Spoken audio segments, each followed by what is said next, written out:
Muchas gracias, doctor Flores. Si a final de las 3 ponencias nos da la oportunidad quizá de hacer una mesa, si tenemos algo de tiempo, probablemente podamos seguir con las preguntas. Tengo el agrado de presentarles al doctor Carlos Enrique Rojas Marín. Él es un médico joven, yo sigo considerando que es joven, aunque la vez pasada me dijo que ya tenía algunas generaciones de residentes que está sacando. Él es médico radiólogo que está en el grupo de radiólogos del INCAN y es profesor titular de radiología intervencionista en el instituto. Tiene también algunas participaciones como miembro en la Asociación Radiológica Oncológica y es además médico adscrito de Médica Sur. Tiene 25 publicaciones en revistas indexadas y el doctor a nivel internacional también es miembro de la Sociedad Americana de Radiología y de la World Conference International Oncology. Y me comentaba hace un momento que también participa junto con el INCAN y con América Latina para programar, no sé si ya lo hicieron o es el primer congreso de radiología intervencionista que se efectúa en América Latina. Adelante, doctor.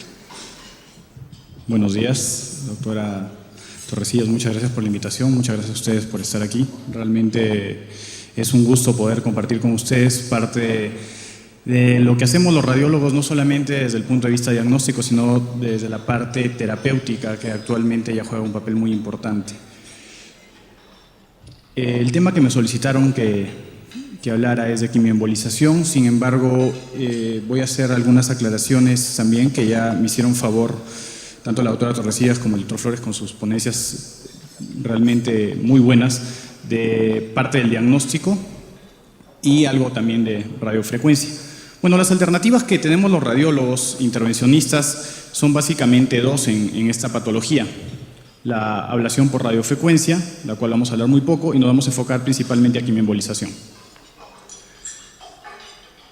Bueno, algo de lo que ya se mencionó, la cirrosis hepática en la mayoría de los pacientes con carcinoma hepatocelular, el conjunto de estas dos patologías van a hacer que la enfermedad sea realmente un verdadero reto, a diferencia de un paciente con hepatocarcinoma que no es cirrótico.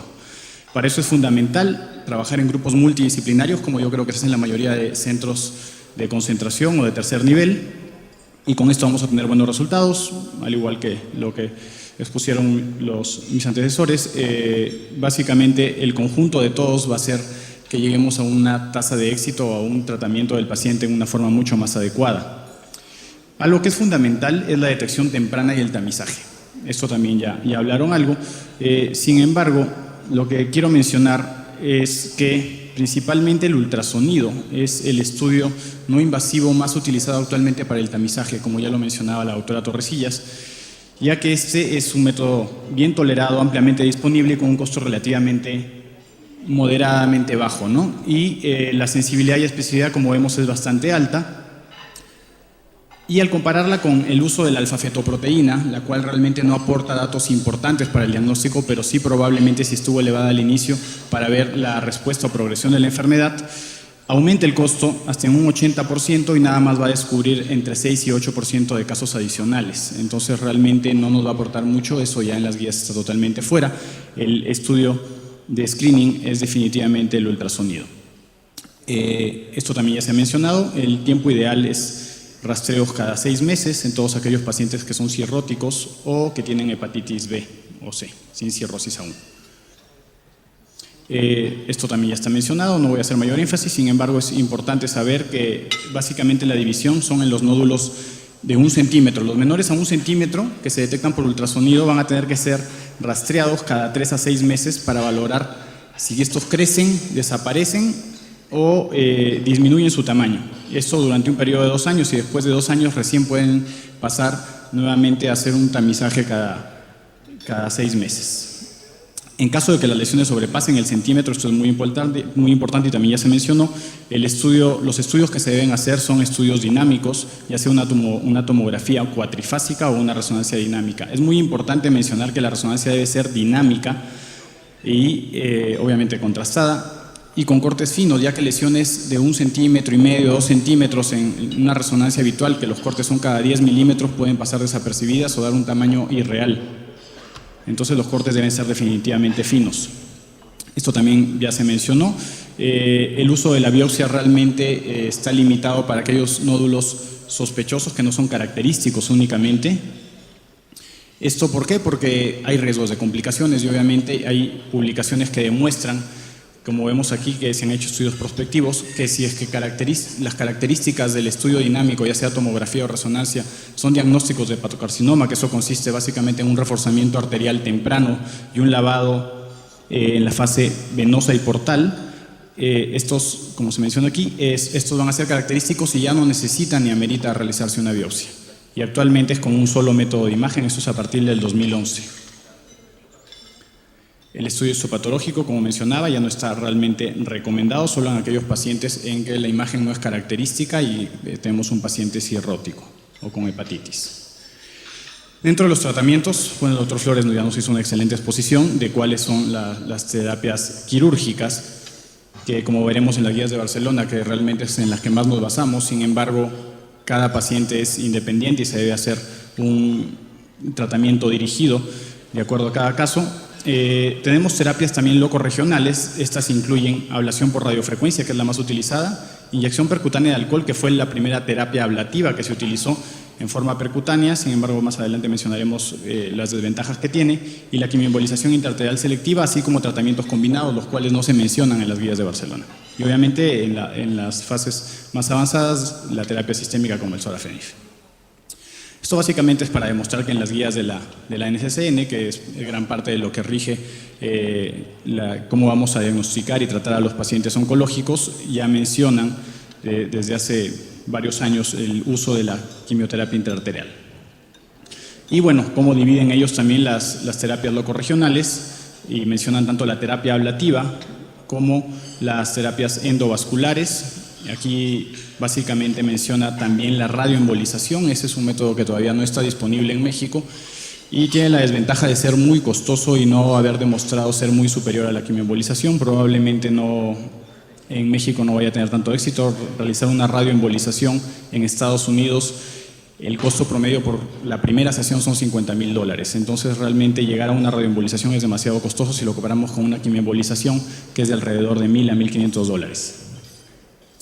Bueno, esto definitivamente también todo lo hemos presentado, pero es fundamental para entender el algoritmo que propone la Clínica de Barcelona de cómo debemos tratar al paciente, ¿no? Ya se ha mencionado todo esto, no me voy a hacer mayor énfasis, simplemente vamos a hablar de esta etapa que es la intermedia, que es donde entramos principalmente nosotros y fue lo que me pidieron que hablaran. Sin embargo, vamos a hablar algo también brevemente de las terapias ablativas. Los estadios se dividen, como ya conocemos, en un estadio muy temprano o cero. Es una lesión única menor de 2 centímetros con un Child-Pugh de A, sin hipertensión portal, niveles de bilirrubina normales. Y esto, como lo mencionaron, la resección quirúrgica es el tratamiento de primera elección. La mortalidad preoperatoria es bastante baja, la sobrevida es bastante alta y a los 5 años más o menos puede haber recaídas de hasta un 50%. Y esto se va a ir incrementando obviamente con los años, hasta un 70% en 5 años. El estadio temprano, o Child-Pugh A, tiene que, parte de la evaluación, aparte del Child-Pugh, es el estadio funcional del paciente. Esto va a jugar un papel muy importante en la valoración, al igual que el tamaño de las lesiones. Básicamente en eso nos basamos. Y en esta etapa, las lesiones que se van a tratar son las menores de 5 centímetros únicas o hasta 3 lesiones de 3 centímetros, que como todos conocemos son los criterios de Milán. Los métodos ablativos aquí pueden entrar a jugar ya un papel muy importante. Los más utilizados son estos dos: la inyección percutánea de alcohol, que realmente nosotros prácticamente no lo utilizamos, y la ablación por radiofrecuencia, que actualmente es el método de ablación más seguro, que brinda mejores resultados en esta etapa, obviamente, que estamos hablando. Y las tasas de éxito van a depender del tamaño. Tumores de menos de 3 centímetros, que son los ideales, van a alcanzar respuestas completas hasta de un 80%. Las que miden entre 3 y 5 centímetros, tasas de respuesta hasta del 50%. Y ya en las lesiones que sobrepasan o miden 5 centímetros, es únicamente del 25%. La sobrevida asociada en estos pacientes tratados con ablación por radiofrecuencia llega a ser de hasta un 76% a 5 años. Como vemos, mejora significativamente la sobrevida, disminuye la recurrencia comparada con la inyección de alcohol definitivamente, y la inyección de alcohol únicamente la dejamos para aquellos pacientes en los cuales no está disponible la ablación por radiofrecuencia o que técnicamente no es posible realizarla. Esto básicamente va de la mano con pacientes con marcapasos. El estadio intermedio son lesiones de más de 5 centímetros. Aquí es donde ya definitivamente empezamos a hablar de la quimioembolización. Son lesiones de más de 5 centímetros o múltiples lesiones sin invasión macrovascular demostrable por el estudio de imagen. Obviamente tienen que tener un estadio funcional bueno, máximo hasta 1 o 2, hepatopatías en el Child-Pugh A o B. Y en esta etapa, que realmente es la etapa en la que nos llegan la mayor cantidad de pacientes, al menos al Instituto Nacional de Cancerología y también al menos al centro donde trabajo yo en forma privada, la mayor parte de pacientes nos llegan en estas etapas a pesar de los estudios de tamizaje. Entonces aquí la quimioembolización intraarterial selectiva va a ser el principal tratamiento utilizado para este tipo de carcinomas que se consideran no resecables de acuerdo a guías. Obviamente, como nos presentó el doctor Flores, hay lesiones y casos y pacientes que a pesar de las guías considerar que no deberían ir a cirugía, van a cirugía y tienen unas tasas de éxitos tan buenas como las que nos acaba de demostrar. Este procedimiento básicamente consiste en un avance de catéteres, microcatéteres y microguías en la forma más selectiva posible para llegar al vaso nutricio o los vasos nutricios del tumor, y se va a administrar agentes quimioterapéuticos a este nivel. La quimioterapia más utilizada, al menos en México, son básicamente dos: cisplatino y doxorubicina. Aquí podemos trabajar un poco de la mano con el oncólogo para decidir la cantidad de dosis. Sin embargo, la dosis de cisplatino y doxorubicina ya está descrita en múltiples trabajos multicéntricos y ya la tenemos estandarizada. Entonces es muy raro que un oncólogo nos mande un paciente para quimioembolización y nos diga: hazle una quimioembolización y ponle 40 miligramos de doxorubicina o ponle 20 miligramos de cisplatino. O sea, realmente eso es extremadamente raro, ya está estandarizado y generalmente es lo que se administra. Estos agentes quimioterapéuticos se van a mezclar con lipiodol, que es un medio de contraste oleoso, y se va a obtener una especie de emulsión, la cual se va a inyectar a través del microcatéter en la forma selectiva hacia el tumor, y vamos a alcanzar tasas de respuestas parciales que van de un 15 a un 55%, y esto obviamente también va a condicionar un retraso en la progresión tumoral y en la invasión vascular. Las tasas de sobrevida con este tratamiento, aquí TACE son las siglas en inglés de la quimioembolización intraarterial selectiva. Puede que encuentren muchos trabajos con estas siglas, por eso es que puse tanto la abreviación en español como la abreviación en inglés. Las tasas de sobrevida van del 82 al 47 al 26% para 1, 3 y 5 años respectivamente cuando son tratados de esta forma. Vamos a llegar a inducir una necrosis que va del 30 al 50%, pero muy rara vez llegamos a alcanzar tasas de respuesta completa, y menos con una sesión. Sin embargo, al igual que sucede en casos quirúrgicos, hay casos en los cuales podemos llegar a obtenerlo.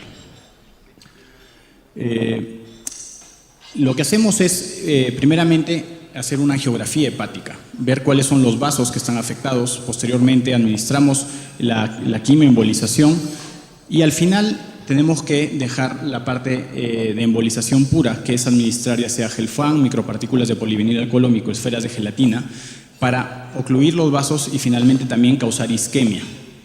Eso también evita que el agente quimioterapéutico sea lavado por el flujo vascular y permanezca más tiempo dentro del hígado y tenga un mejor efecto. También existe la embolización blanda. Hay muchos artículos que han comparado la embolización blanda. Es una embolización pura, donde únicamente tapamos el flujo sanguíneo de los vasos nutricios. Y versus la quimioembolización intraarterial selectiva ha demostrado que pueden llegar a tener resultados muy similares.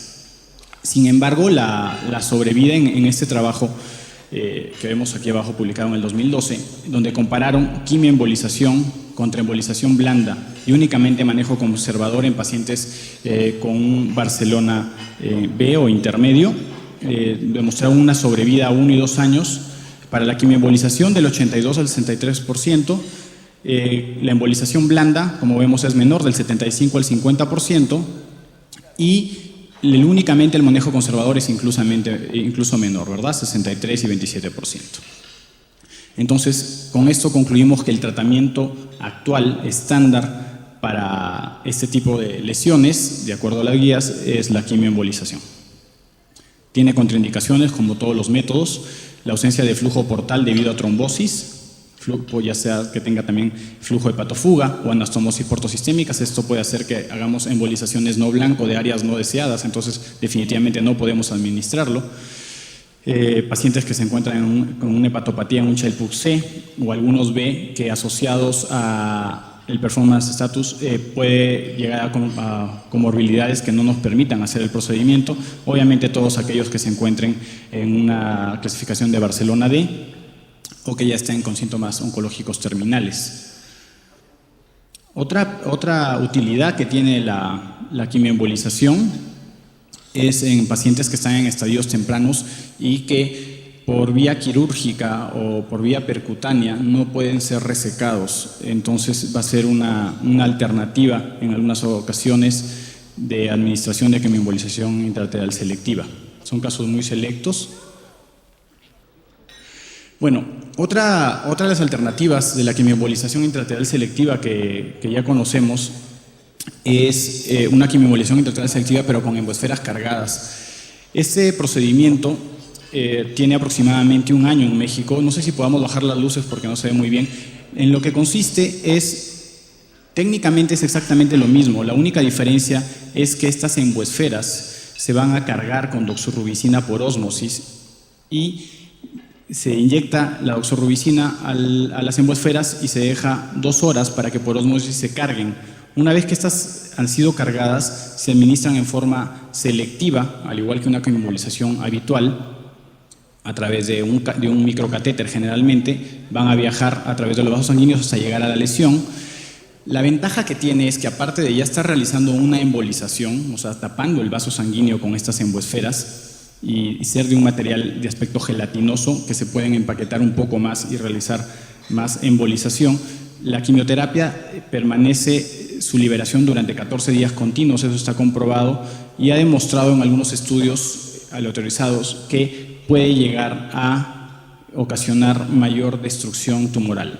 Todavía no es algo que esté totalmente estandarizado, no se ha demostrado ser muy superior. Sin embargo, cuando es factible realizarlo, para nosotros técnicamente es más sencillo, no tenemos que estar preparando emulsiones y utilizando muchos insumos, únicamente las emboesferas. Regresamos por favor a la ponencia, la siguiente. Bueno, los tratamientos combinados que no se mencionan, de hecho en las guías, y que se ha visto que tiene resultados muy prometedores, es en aquellas lesiones que miden entre 3 y 5 centímetros, en las cuales obviamente no son candidatos a cirugía por alguna condición clínica, y la ablación por radiofrecuencia ha demostrado que sus resultados son óptimos únicamente en un 50% o hasta en un 25% dependiendo del tamaño.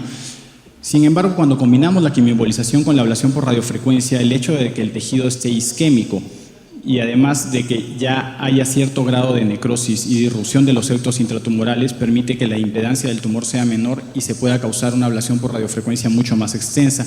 Esto también los cirujanos lo utilizan cuando hacen un clipaje momentáneo de la vena porta para realizar ablaciones por radiofrecuencias quirúrgicas. Esto es algo muy similar. Y el tiempo ideal para realizar la ablación por radiofrecuencia es durante los primeros 14 días después de haber realizado la quimioembolización. Aquí vemos cuáles son los resultados de las terapias combinadas versus solamente ablación por radiofrecuencia. Podemos ver que la sobrevida a 1, 3 y 4 años, cuando es combinada, va del 92 al 66 y 61%, y cuando es únicamente ablación por radiofrecuencia, baja a un 85, 59 y 45%. Y esto va de la mano con la sobrevida libre de recurrencia. También vemos que es muy superior cuando son terapias combinadas versus únicamente ablación por radiofrecuencia en estas lesiones que miden entre 3 y 5 centímetros. La evaluación de la respuesta es algo muy importante. Hemos tenido muchos conflictos con servicios de radiología, a pesar que nosotros somos radiólogos. Obviamente no siempre nuestros procedimientos son interpretados por radiólogos que conozcan el procedimiento que se ha realizado al paciente y si únicamente se basan en el RECIST o el RECIST 1.1, que es el que se utiliza para evaluar respuesta tumoral. En muchas ocasiones incluso nos pueden dar progresión tumoral, al igual que sucedía con, por ejemplo, los tumores del estroma gastrointestinal. Entonces, el estudio debe ser de preferencia también de control por tomografía o resonancia magnética. La ventaja de la resonancia magnética cuando se ha administrado el lipiodol, que son estas emulsiones, ese problema no sucede con las emboesferas cargadas. es que es mejor seguir el tratamiento por resonancia magnética, ya que no nos va a dar artificio el lipiodol. El artificio del lipiodol puede ser tan importante que puede haber un reforzamiento intratumoral y nosotros no poderlo valorar por tomografía. En el año 2008, estas asociaciones publicaron la modificación a estos criterios para este caso en específico y le pusieron M-RECIST. En este criterio básicamente toman en cuenta, aparte del tamaño, la viabilidad del tumor. Bueno, aunque está muy pequeño, aquí podemos ver cuál es la publicación, donde están comparando todos los criterios más utilizados, incluso los de Choi, el RECIST antiguo del 1.0, el 1.1, los europeos y el M-RECIST. Y lo que habla aquí, aunque no se alcanza a ver por el tamaño, es que juega un papel muy importante el reforzamiento del tumor. Si el reforzamiento del tumor, si hay áreas de necrosis independientemente del tamaño, pero hay un área de necrosis mayor al 30% del volumen que tenía originalmente, eso también se considera respuesta parcial. Entonces, en estas terapias, tanto de quimioembolización como ablativas percutáneas, juega un papel importantísimo hacer la valoración con el M-RECIST. Hay que familiarizarse con él, hay que hablar con sus radiólogos que lo conozcan, porque nosotros tenemos muchos conflictos con estudios de pacientes que están con respuestas al tratamiento, que nos lo dan como progresión. Obviamente, si un oncólogo recibe un reporte que dice que le dieron una quimioembolización o le hicieron una radiofrecuencia y el paciente está progresando, probablemente dejen de enviarlo a este procedimiento cuando realmente el paciente está respondiendo y sería candidato a seguirse tratando por este método. No sé si podamos bajar un poco más la luz para ver, vamos a ver dos casos clínicos, o quizás apagar la luz de filmación, no lo sé, o la que me está enfocando a mí, porque si no, no vamos a ver las imágenes. Bueno, este es el primer caso que les traigo. Obviamente siempre presentamos algún caso estrella todos, eso es como para levantar un poco nuestro ego. Este es un masculino de 73 años que tenía antecedente de cáncer de próstata en el 2001. El paciente había estado con sus chequeos anuales habituales por el servicio de urología. Sin embargo, en uno de estos estudios que se realizó de ultrasonido de julio del 2010, detectan esta lesión heterogénea, predominantemente hipoecogénica, en el lóbulo derecho del hígado hacia la topografía del segmento 7. Con todo lo que hemos visto hasta este momento, no sé si alguien quisiera opinar. Es un paciente masculino, 71 años, con cáncer de próstata, y le aparece esta lesión. Es más que obvio, como mencioné hace un momento, que se trata de un hepatocarcinoma por la sesión que estamos viendo, pero con esto, ¿alguno de ustedes solicitaría algún estudio adicional dentro de todo el panel que existe y que se ha mencionado anteriormente?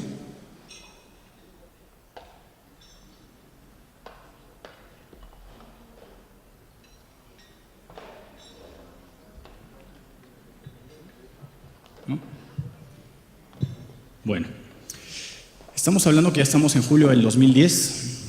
De acuerdo a las guías que regían en ese momento, necesitábamos 2 métodos de imagen dinámicos para llegar al diagnóstico. Como yo creo que sucede en muchos centros institucionales, la resonancia magnética es un método que generalmente anda tan saturado que el tiempo de espera puede llegar a ser de más de 1 mes o 2 meses. Entonces, este paciente fue llevado a una tomografía. Estas son las fases, ya se ven un poco mejor. Esta es la fase simple, podemos ver la gran lesión que tenemos en el lóbulo derecho del hígado hacia la topografía del segmento 7. En la fase arterial una lesión francamente hipervascular, no sé si alcanzan a ver que tiene un vaso nutricio. Y bueno, el lavado temprano, como lo mencionan las guías.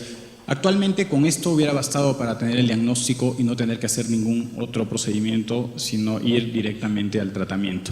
Este paciente se realizó perfil viral, el cual fue negativo, no tenía ningún antecedente relevante como para pensar que fuera cirrótico, y como vemos las características tanto del ultrasonido como de la tomografía no nos muestra un hígado nodular o pequeño que nos pudiera hacer pensar en forma indirecta que se trata de un hígado cirrótico.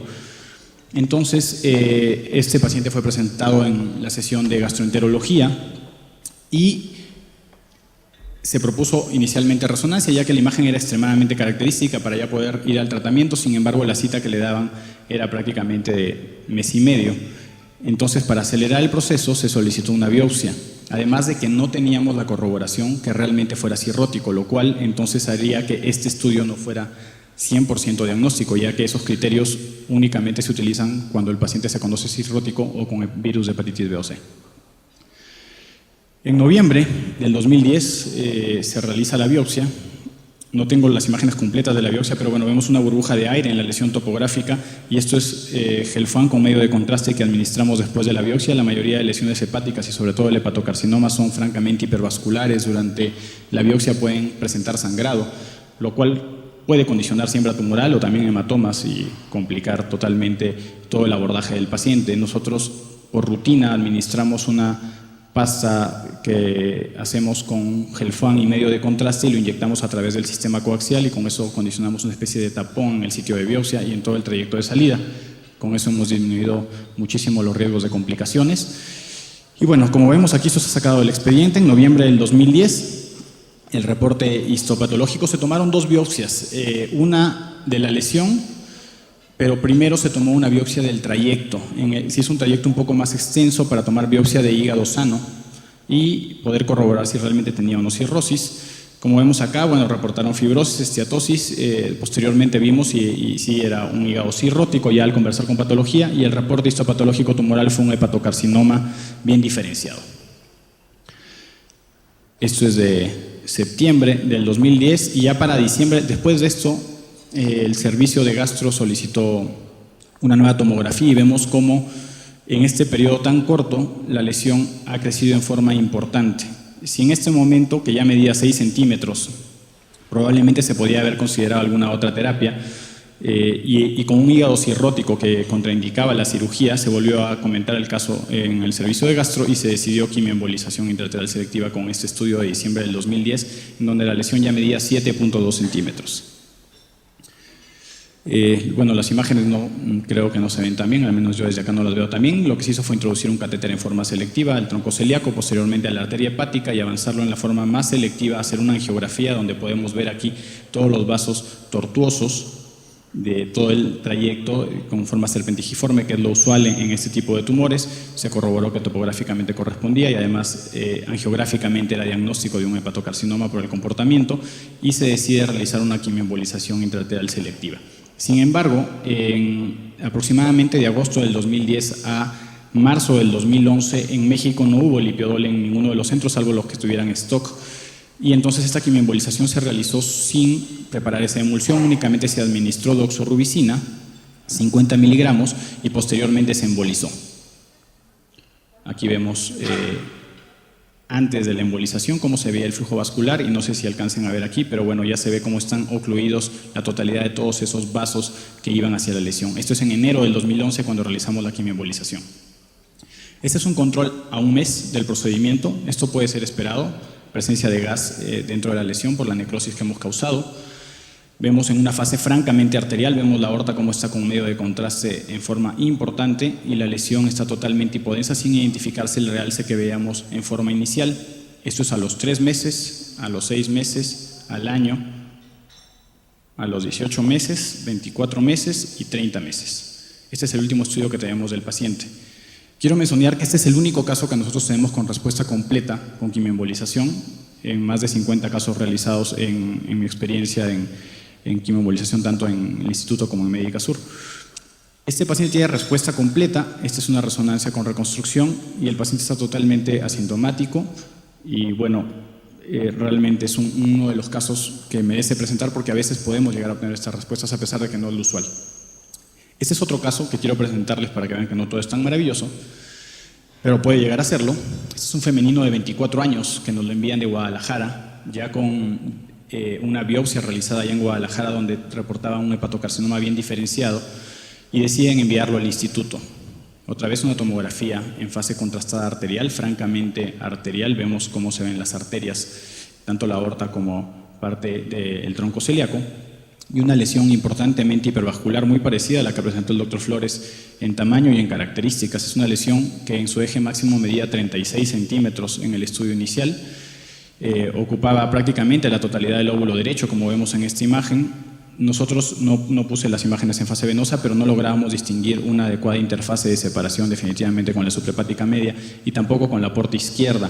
El caso nos lo presentó el doctor Padilla, que está aquí presente, y decidieron que quirúrgicamente era irresecable, ¿no?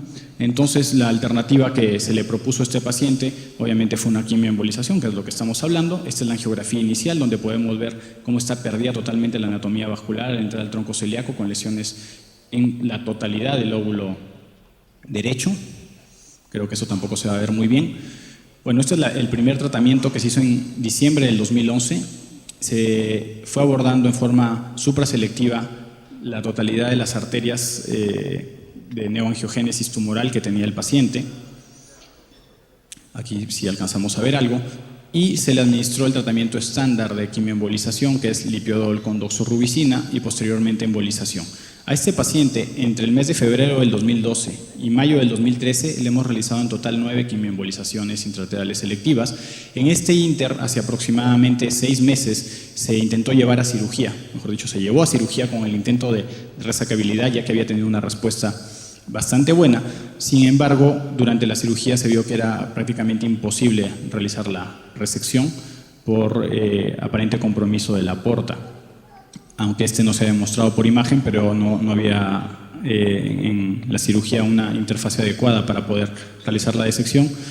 Y bueno, esto es antes de y esto es después de. ¿Ok?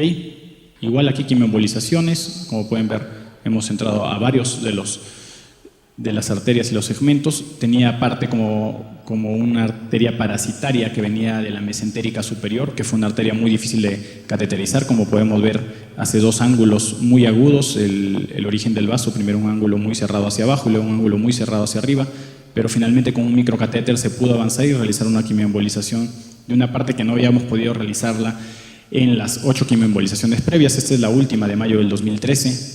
Y quiero mostrarles las imágenes de cómo va hasta el momento. Este es el estudio inicial. Si podemos ver, es el mismo nivel de corte, polo superior del riñón, la aorta. Aquí están haciendo la arteria renal derecha. Prácticamente esto es lo mismo topográficamente. Vemos cómo la morfología, incluso intraabdominal, se ha modificado tanto para la cámara gástrica como para el vaso, el páncreas, cómo estaban totalmente desplazados y comprimidos. El abdomen era un abdomen, obviamente, también con una gran masa palpable y en una forma globosa, y vemos cómo ha recuperado prácticamente la morfología, al menos de la pared abdominal, y la gran disminución tumoral que tenemos al comparar esta lesión con esta lesión, que es la actual.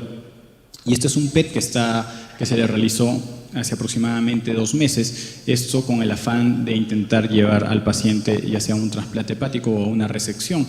Obviamente, como sabemos, está fuera de criterios, es una paciente muy joven, tiene una biopsia del hígado sano, es un hígado aparentemente no cirrótico por biopsia. Todos esos estudios fueron tomados en Guadalajara.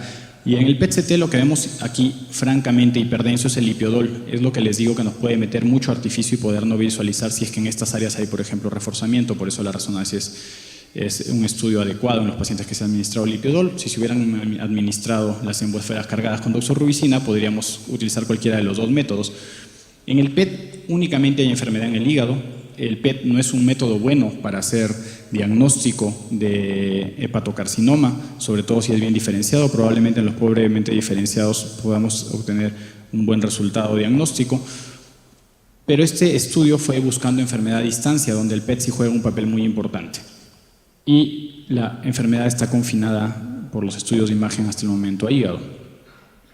Este es el estudio inicial de diciembre del 2011, donde podemos ver la gran lesión con la que contaba. Esta es una reconstrucción coronal, y este es de agosto del 2013. De hecho, este estudio es de hace 2 días, cuando se presentó al Instituto Nacional de Nutrición para valorar la posibilidad de trasplante.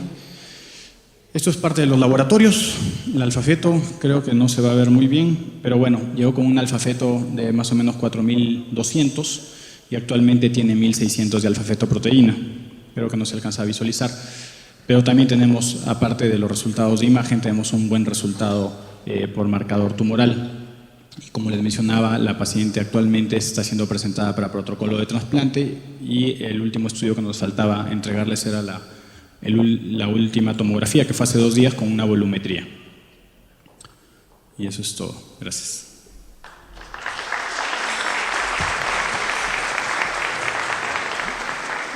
No sé si alguien tenga alguna pregunta, comentario.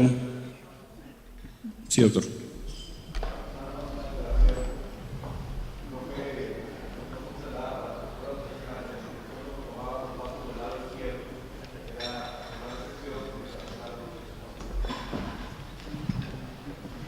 soy yo, ¿no? Sí, bueno, nosotros cuando hablamos con nutrición en forma directa con el área de radiología intervencionista era con la intención de trasplante, pero sé que ustedes tuvieron una junta con cirugía directo y la decisión no fue trasplante, sino una resección quirúrgica. Uh-huh.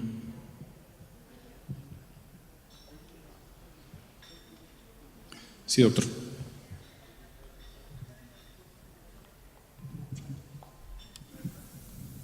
Es paciente femenino, perdón, en esa parte me perdí. ¿Es femenino o masculino?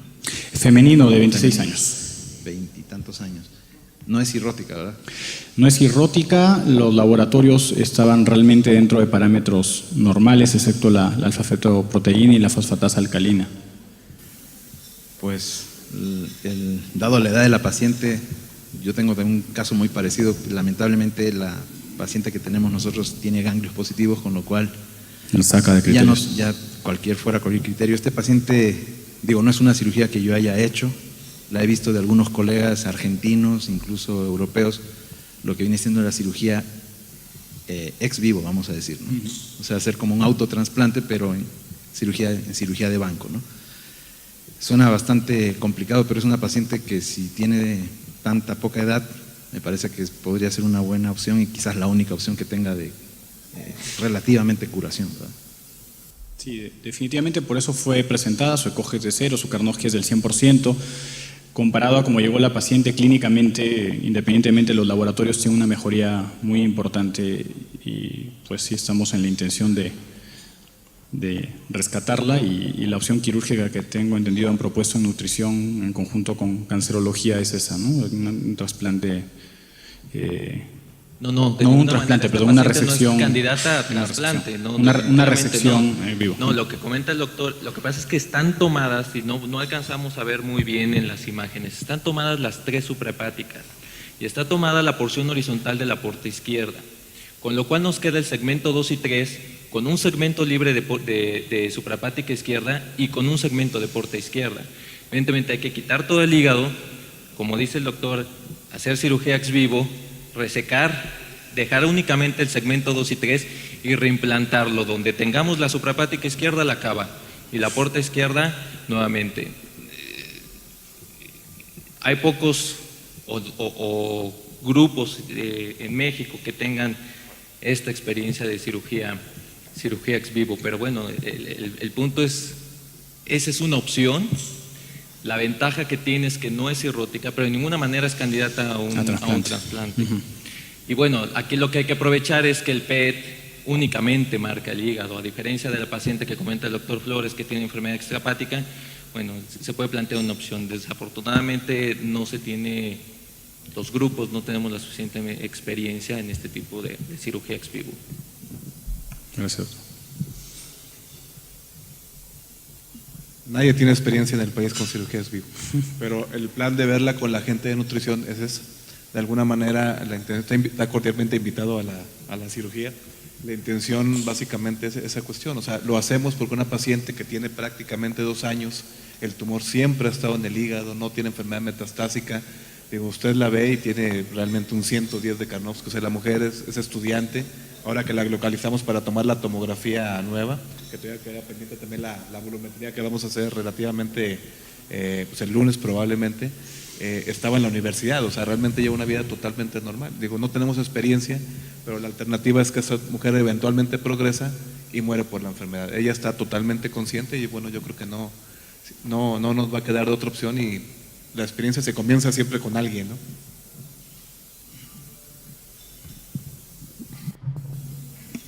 Un poquito complementando lo que habíamos comentado en el otro, a pesar de que se haga la cirugía, definitivamente el porcentaje de recurrencia que tienen estos pacientes a 5 años es entre el 70 y el 85%, o sea, a pesar de que se logre una cirugía, con factores de mal pronóstico, con invasión macrovascular que evidentemente tiene la paciente, bueno, la recurrencia es muy alta, sin embargo, bueno, ese es un buen comentario, doctor Melchor, y aprovecho para hacerle una pregunta.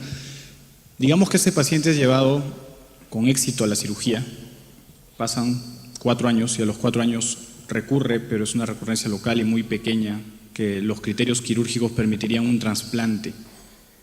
¿La paciente podría ir a trasplante? Es para los cirujanos, yo la verdad desconozco. No sé si está escrito, no lo he encontrado, lo busqué en forma intencional, no lo encontré. No, bueno, si está viva a 4 años y tiene una pequeña recurrencia, la ventaja que tenemos en hepatocarcinoma es todo este armamento para poder tratar, ¿no? Quizá difícilmente se le pueda conseguir un hígado puesta en lista de trasplantes, sin embargo, vuelve a recurrir, no está tampoco descabellado plantear, si ya lograste esa sobrevida, una resección o una Claro, nueva ablación. de eso no tendría duda, ¿no? De realizar ablaciones, resecciones, no tengo duda porque está escrito. Pero, ¿qué pasa con un trasplante? El trasplante de rescate se plantea evidentemente en pacientes que se llevan a cirugía de hígado cirrótico que están dentro de criterios de Milán. Aquí, ante todos esos factores de mal pronóstico, pensar que pueda alcanzar una sobrevida a 5 años de más del 85% y que pueda competir con hígados cirróticos, difícilmente se logre, ¿no? Claro. Ahora, se están extendiendo mucho los criterios y a veces se rompen paradigmas, sobre todo en donante vivo, pero aún así, plantear esa posibilidad sería fuera de todo, de contexto quizá. Bueno, en la publicación de diciembre del año pasado de la Asociación Europea de Estudio del Hígado, sí comentan el caso qué hacer en los casos de los pacientes que son operados y recurren, ¿no? Y lo que se comenta primero que nada es que para considerar un trasplante, por lo menos hemos de haber demostrado 6 meses Libre sin de enfermedad, ¿verdad? Primero. Y segundo, que de acuerdo a cómo se comportara o se presentara esa recurrencia, se aplicaría exactamente, si fuese cirrótico, los criterios de Barcelona y en función de eso tomar decisiones. O sea, eso es lo que está publicado ya, Okay. pero en realidad, pues, eso se hace mucho en países que les sobran los hígados, ¿no? Donde los periodos de espera son de 3 meses o a veces menos. Claro. Y cuando tenemos problema de órganos y muy poca disponibilidad, sería más difícil brindarle un hígado a un paciente como este que a un paciente que lleva más tiempo esperando. Y entonces es allí donde lo que haría brincarse, digamos, este problema ético quizás es el trasplante de donante vivo. Entonces sí, si el paciente, consigue su donante, no hay ningún problema.